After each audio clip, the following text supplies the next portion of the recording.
il est certain que si vous roulez à Lille ou à Marseille, le dénivelé n'aura rien à voir. Un moteur de 250 watts ici avec mes 75 kg tout mouillé, ça passera partout. Vous vous demandez sûrement comment bien choisir votre trottinette électrique et parmi des milliers de modèles, je comprends que vous soyez perdu. Choisir, c'est aussi renoncer. Et l'important, il va être de faire le bon choix pour maximiser votre investissement. Il ne faut pas perdre de vue que le but, c'est bien le déplacement. Mais avant tout ça, la priorité, c'est le confort et la sécurité. Je vais vous donner les 5 critères primordiaux pour bien choisir sa trottinette électrique. Fréquence d'utilisation, autonomie, puissance et vitesse, confort et bien entendu, et surtout, j'ai même envie de dire, la sécurité. Alors on va parler de la fréquence d'utilisation. La fréquence, ça va aussi avec l'utilisation. Il y a fréquence, il y a utilisation. Combien de fois vous utilisez votre machine et pourquoi vous l'utilisez? Pourquoi? Est-ce que vous avez besoin de la plier, de la porter, de monter des étages, de la mettre dans un coffre de voiture ou de monter avec elle dans le train? Ou si au contraire, vous faites des trajets full sur votre trottinette et vous ne la pliez jamais. Ça rentre aussi en compte avec l'autonomie. Plus votre trottinette sera compacte, moins elle emmènera avec elle une grosse batterie. Et plus la batterie sera grosse, plus vous aurez de l'autonomie. Et à ce moment-là, la trottinette va prendre un petit peu de poids. Donc vous avez cadré l'autonomie réelle dont vous aurez besoin. Et bien moi, je vais vous donner un petit conseil. Rajoutez-y 30% parce que ces 30 derniers pourcents, ils vous permettront d'aller chercher la baguette si jamais vous l'avez oublié. Et puis l'hiver ou les sacs lourds sur le dos pourraient vous engager à consommer un petit peu plus.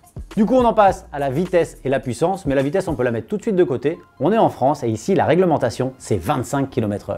Il est certain que si vous roulez à Lille ou à Marseille, le dénivelé n'aura rien à voir. Un moteur de 250 watts ici avec mes 75 kg tout mouillé, ça passera partout. Si par contre vous êtes à Marseille, pour monter le dénivelé de la cité phocéenne, un moteur de 500 watts pourra être lourdement éprouvé. Du coup, on arrive au point confort et pas des moindres.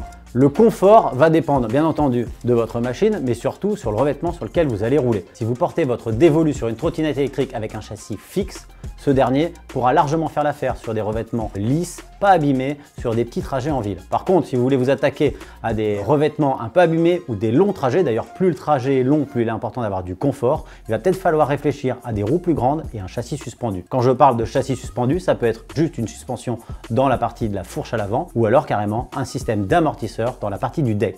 Le deck, c'est la planche sur laquelle on pose ses pieds qui peut avoir un système d'amortisseur. Dans tous les cas, le confort va de pair avec l'autonomie et dites-vous bien qu'un trajet supérieur de 5 à 7 km va commencer à sembler long sur nos petites trottinettes. Ce qui est important, c'est de bien cibler les caractéristiques qui vont répondre à vos attentes. Les caractéristiques de batterie, de puissance, d'autonomie et surtout de la conception et de la qualité de fabrication du produit. Plus le produit va répondre à vos attentes, plus il sera utilisé dans les bonnes circonstances, il aura une bonne longévité et vous pourrez rouler en toute sécurité. Et un point super important aussi, l'extension de la responsabilité civile, c'est-à-dire l'assurance pour votre trottinette électrique, est obligatoire. Bon bah voilà, ça va être l'heure de vous quitter. Dernier petit conseil, allez, s'il vous manque un petit peu d'informations, foncez sur le site internet Decathlon ou en magasin, les conseillers se feront un plaisir de vous répondre.